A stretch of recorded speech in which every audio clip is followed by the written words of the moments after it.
Morales, gracias por invitarme para poder también acompañarlos a lo largo de esta jornada.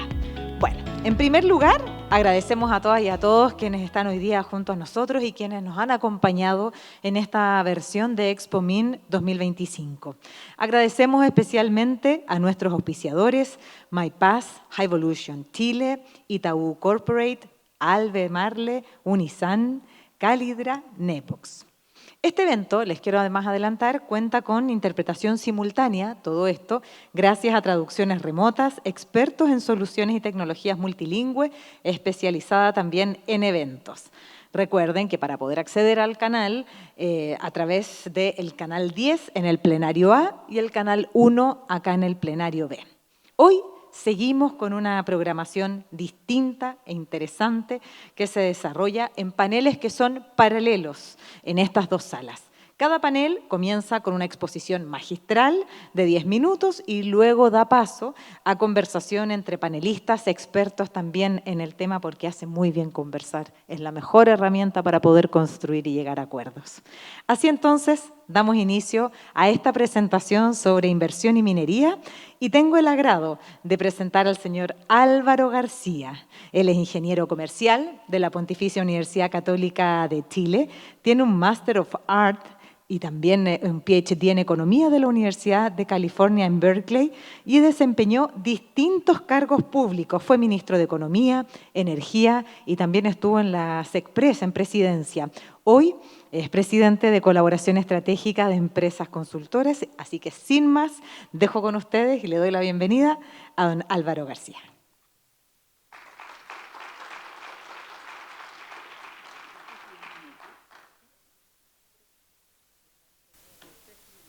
Muy bien.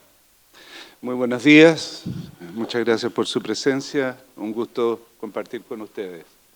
Como se decía, voy a hacer una presentación sobre la inversión en minería y cómo ésta colabora con el desarrollo del país.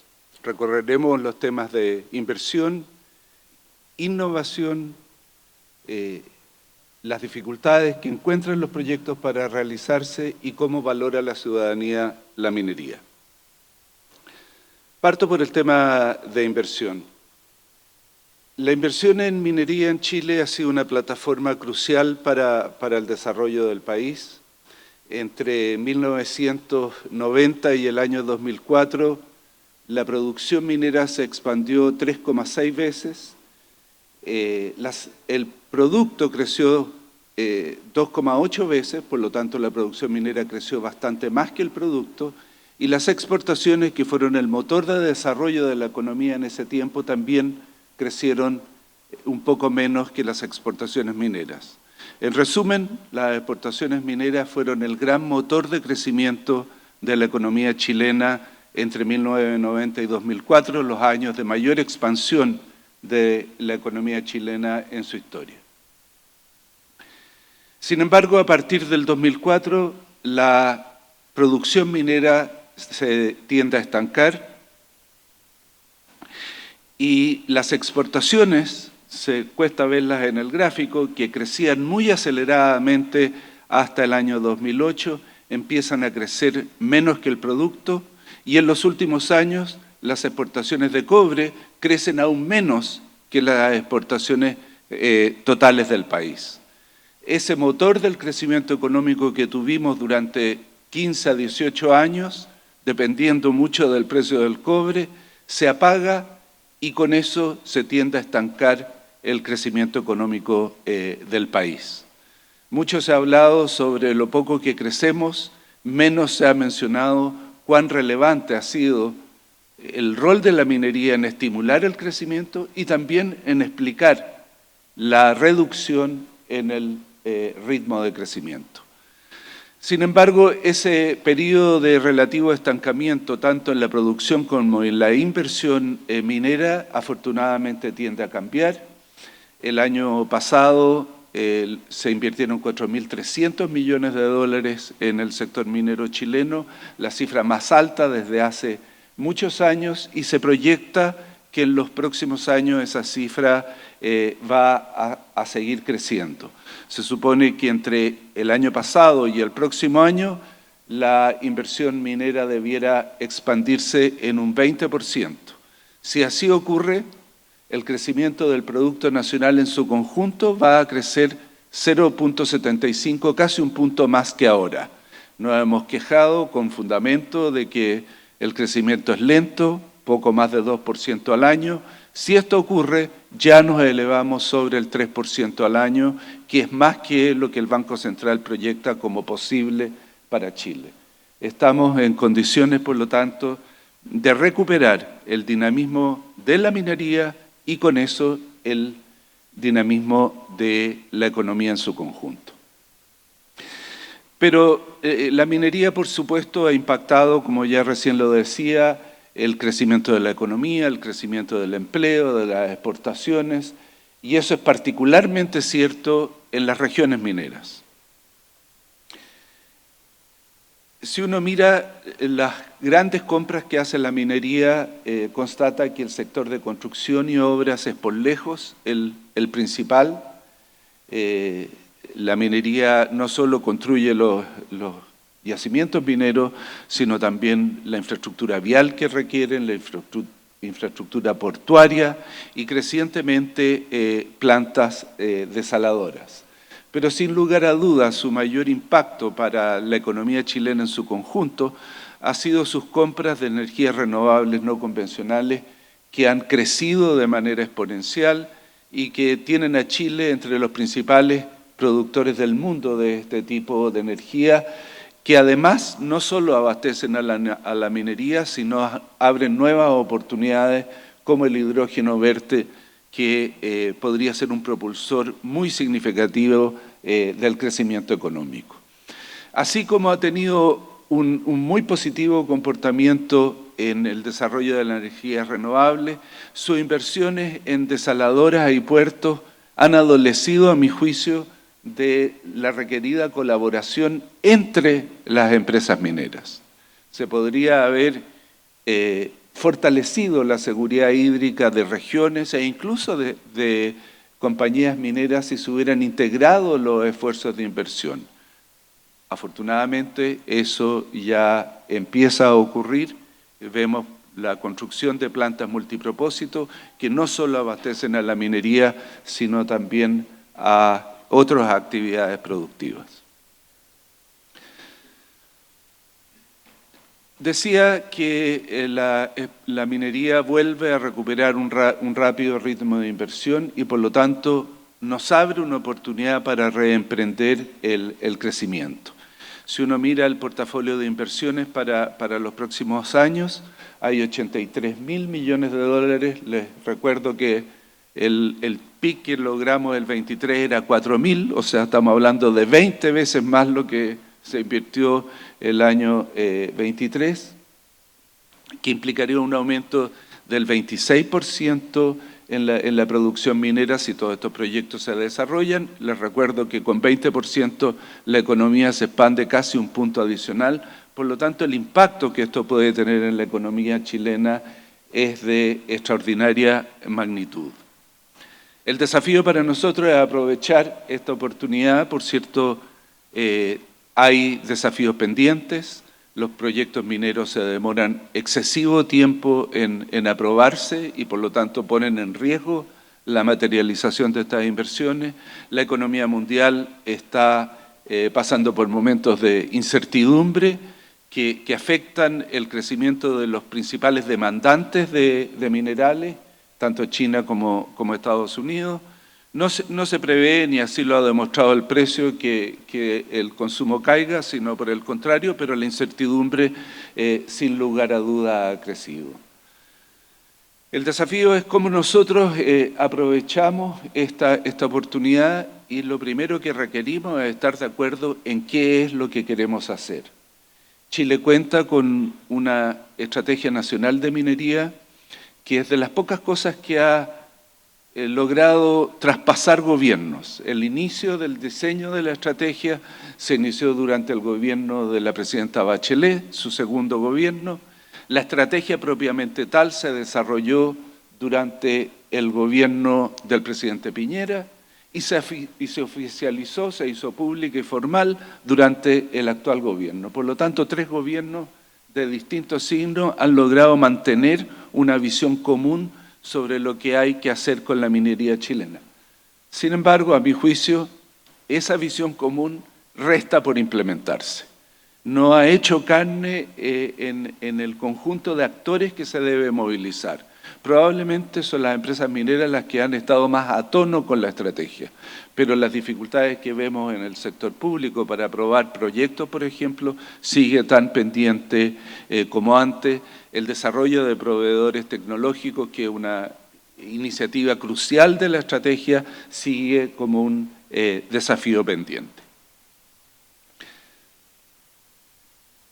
La actividad minera expande su efecto sobre la economía de acuerdo a la fortaleza que tienen los vínculos productivos con el resto de la economía, y eso es lo que se llaman encadenamientos productivos.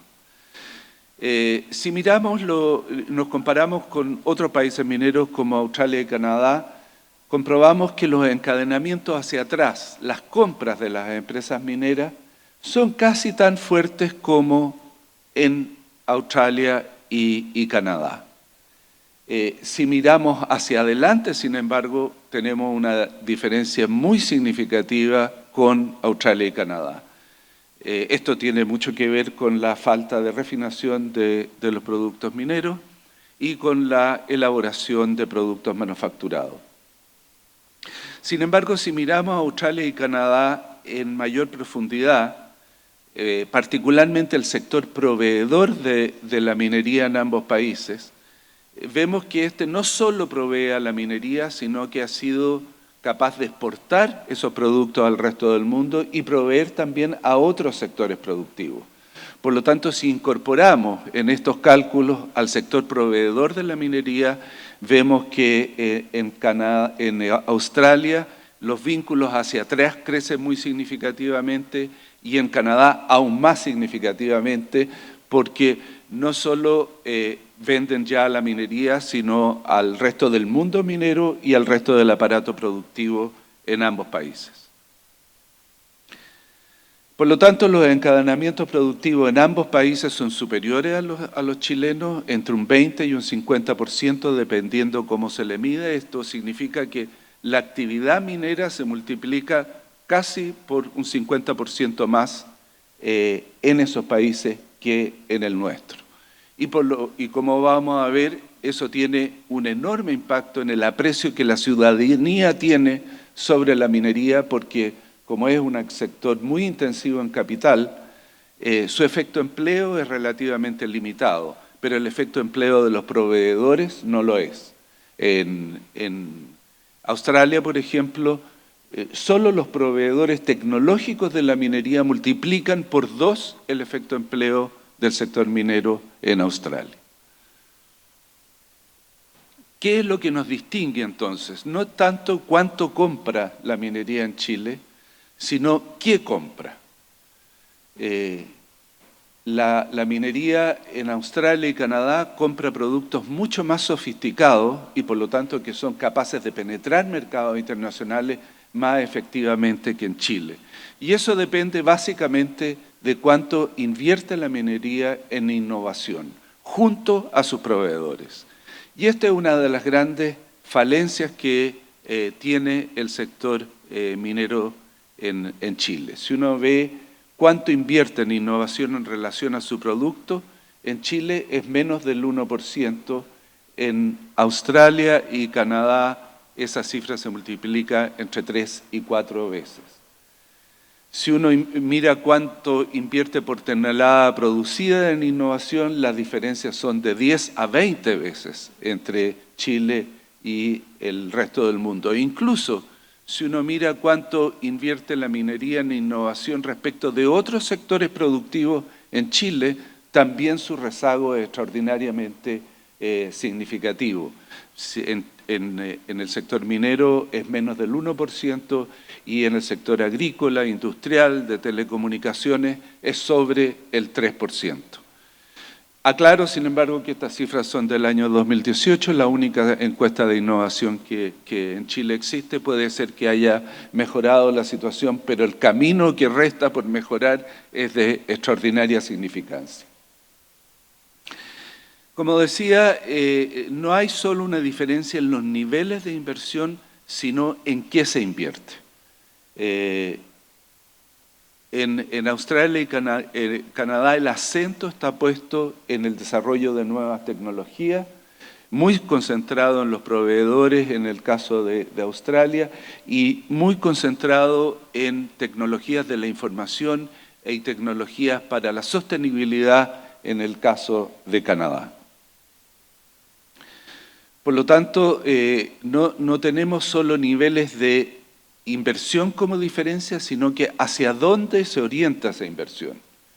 Hay un rol estratégico de la innovación muy presente en Australia y Canadá y menos presente en Chile, y sus resultados están en el tipo de cosas que Australia y Canadá no solo le proveen a su minería, sino se convierten en sectores que diversifican la canasta de exportaciones de ambos países.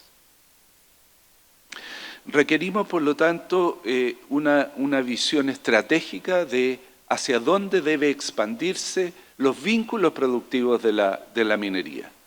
Y en Chile hemos adolecido de instituciones que hagan esta tarea. Tanto en Australia como Canadá existen centros colaborativos que integran a proveedores, empresas mineras y centros de investigación o clústeres que hacen lo mismo. En Chile hemos tenido inicios de ese esfuerzo.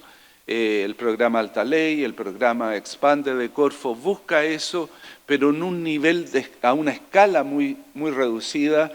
Ha experimentado muchas discontinuidades entre gobiernos y por lo tanto sus resultados son bastante inferiores a los que vemos en los otros países mineros. Tenemos, a mi juicio, los elementos para cambiar esta situación. Como decía, contamos con una visión nacional que subraya mucho este tema. Lo que nos toca es implementarla. Tenemos también gérmenes de centros colaborativos como los que existen en Australia y Canadá, pero de un tamaño muy reducido y donde el esfuerzo colaborativo de innovación prácticamente no existe. Si uno mira los centros colaborativos de Australia, por ejemplo, el 70% de los recursos de innovación que estos tienen se destinan a lo que se llama innovación abierta. Esto es que las patentes que generan están abiertas para todos los participantes del centro o abiertas para el conjunto del país. En Chile eso sencillamente no existe. Existen estímulos a la innovación, pero solo para ser captados por la empresa que invierte en ellos. Y la diferencia, como recién veíamos, era este vínculo asociativo entre proveedores y empresas mineras para desarrollar innovación conjunta. Ese, sin lugar a duda, es nuestro gran desafío. ¿Qué podemos hacer, por lo tanto? Lo primero sería crear un estímulo a la innovación colaborativa. En Chile no existe nada que se le parezca y sí tenemos un instrumento que probablemente conocen, un crédito tributario en el CENSE que busca facilitar la capacitación. Deberíamos imitar ese mecanismo para la innovación abierta. Esto es, cuando una empresa de manera colaborativa con otras invierte en innovación, tiene un beneficio tributario. Debemos ampliar también los beneficios de los actuales instrumentos de apoyo a la innovación que tienen límites muy bajos y requisitos muy altos. Y por lo tanto, la demanda por estos recursos no solo no aumenta, sino que ya lleva 3 años cayendo. Crear estos centros colaborativos que han sido el germen de la innovación en los otros países es una necesidad también, y crear un fondo que le permita a la AFP colaborar con la inversión en capital de riesgo, que es indispensable para llevar adelante la innovación. Los trámites de proyectos es otro dolor del sector. Nosotros, comparado con los otros grandes países mineros, tenemos tiempos de trámite significativamente superiores, pero acompañados además de procesos de judicialización e incertidumbre regulatoria que hace los procesos aún más difíciles. En Perú, si bien los años de trámite son inferiores, la inestabilidad y conflictividad es muy superior y normalmente los tiempos finales terminan siendo similares o superiores a los chilenos. Pero si vemos la realidad de Canadá y Australia, la diferencia es extraordinariamente significativa. Los tiempos de trámite son entre un tercio y la mitad de lo que toma en Chile. Si uno mira las razones por las cuales los trámites son más complejos en Chile, está complicado el cuadro de ver, pero en general los tiempos de trámite son mayores, las instituciones que participan son prácticamente las mismas, incluso en Canadá y en Australia, por ser países federales, tienen la complejidad de doble trámite a nivel federal y provincial. La evaluación ambiental también tiene procesos relativamente parecidos, pero la participación ciudadana se distingue muy significativamente. Tanto en Canadá como en Australia hay una participación temprana, obligatoria, que facilita enormemente la construcción de acuerdos que evitan la judicialización y los conflictos sociales. La certidumbre jurídica también es extraordinariamente distinta. Ambos países tienen criterios claros, estándares técnicos que no cambian durante los procesos de evaluación. En cambio, en Chile hay criterios confusos y mucho cambio durante los procesos de tramitación de los proyectos. Son en esos dos niveles donde nos distinguimos por nuestro retraso relativo. ¿Qué hacer respecto de esto? Establecer una categoría de proyectos estratégicos que tienen una tramitación mucho más acelerada que el resto de los proyectos. Esto existe en Canadá, también existe en algunas provincias de Australia, no ha significado ningún menoscabo al respeto a los derechos que el Estado debe hacer cumplir, pero sí han agilizado enormemente el trámite de estos proyectos, como ya veíamos, son aproximadamente la mitad de lo que toma en Chile. Cuestión que tanto en Australia como Canadá se redujeron los tiempos cuando se definió este tipo de proyectos. Los tiempos de trámite antes eran prácticamente iguales a los de Chile, pero con este trámite especial para proyectos definidos como estratégicos se redujeron muy significativamente. Requerimos también una ley miscelánea que mejore la práctica de muchas instituciones públicas. Ahí menciono algunas. El de concesiones marítimas es un proyecto de ley que está en el Congreso, el resto no está. Si nos vamos ley por ley, vamos a pasar décadas tratando de resolverlo. Tanto en Australia como en Canadá se resolvió por la vía de una ley miscelánea que cambió todas estos requerimientos institucionales de una vez. Una tercera elemento es contar con bancos de datos de líneas base públicos y posibles de utilizar por las empresas. Hoy día existe un banco de datos en el sistema de evaluación de impacto ambiental, pero las empresas no acceden a él. Y por otro lado, las empresas son por lejos las que tienen más información sobre líneas base, pero no alimentan el banco de datos. Integrar estas dos fuentes de información puede reducir muy significativamente los tiempos de aprobación de los proyectos. El proyecto de trámites sectoriales que está pronto a ser aprobado, espero, considera lo que llama técnicas habilitantes alternativas, que es básicamente una declaración jurada que evita la evaluación de impacto ambiental, pero que castiga enormemente al que no cumple con los estándares definidos por el Estado. Eso, por supuesto, hace muy rápida la aprobación de proyectos. No considero hoy día, sin embargo, los pilotos de innovación en minería, que es algo que tenemos que requerimos enormemente y que es ridículo para un piloto que, no sé, va a demorar 2 o 3 meses pedirle un estudio de impacto ambiental como actualmente se le pide. Por último, termino con la valoración ciudadana de la minería. Ahí están las cifras, ustedes pueden ver que tanto Chile como Perú tienen una valoración ciudadana muy inferior a la de Australia y Canadá. Ciertamente esto está vinculado con la información que veíamos antes, el hecho de que tanto Australia como Canadá tienen un sector minero mucho mejor compenetrado con el resto del aparato productivo y por lo tanto con un impacto sobre el conjunto de la economía mayor. También tiene que ver con procesos de participación más tempranos y efectivos en el sentido de incidencia que la ciudadanía valora.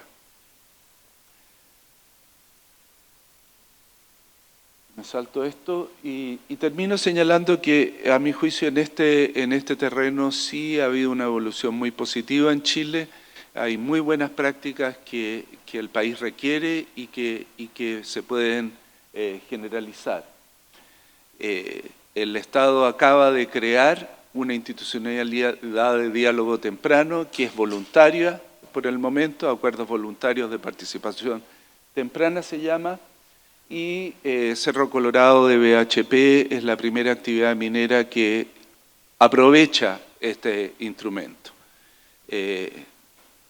Mucho se va a aprender de esa experiencia y probablemente va a permitir extenderla a otras actividades mineras que, como decía antes, una de las cosas que nos distingue negativamente de los otros países mineros. Un segundo elemento que creo importante considerar es que la actividad minera, cuando planifica sus actividades de responsabilidad social, ponga más atención en las oportunidades que en los riesgos. Lo tradicional ha sido evitar o compensar los eventuales riesgos que la actividad pueda tener en el territorio. Eso ciertamente hay que hacerlo, pero tan importante como eso es ver cómo aprovechar las oportunidades que el territorio le ofrece. Collahuasi tiene 2 lindos ejemplos en Atacama. Junto al gobierno regional han creado lo que llaman aceleradora de proyectos, una para proyectos productivos, otra para proyectos sociales, que contribuyen enormemente con el desarrollo de la región, más allá de la contribución y los riesgos que pueda tener la actividad minera. Una tercera actividad es fortalecer la colaboración en torno a objetivos comunes. Ya mencionaba cómo se desaprovechó la oportunidad en desaladoras, pero cómo ya empiezan a haber nuevas formas de hacerlo. El proyecto de aguas del Pacífico en la quinta región es multipropósito, va a abastecer a distintas actividades, donde Anglo American es un contribuyente fundamental, que no solo viabiliza la existencia de la desaladora, sino además contribuye con agua potable rural a distintas comunas de la región. Esta es una forma práctica de aprovechar la oportunidad de inversión que tiene la minería para extender sus beneficios al territorio. Y por último, fortalecer la transparencia y el control ciudadano sobre la minería es sin duda la mejor forma de generar confianza en ellos. Nuevamente, Anglo American ha creado un foro de transparencia y sostenibilidad que tiene a distintos stakeholders de la minería supervisando el quehacer de Anglo American con recursos para hacer estudios independientes y por esa vía ver cuál es el efectivo impacto, tanto en riesgos como en oportunidades, que la actividad minera le genera a la región. Este es un terreno donde Chile requiere avanzar, pero a mi juicio ya tenemos muy buenos ejemplos de cómo podemos hacerlo. Y con eso concluyo mi presentación. Muy buenos días y muchas gracias.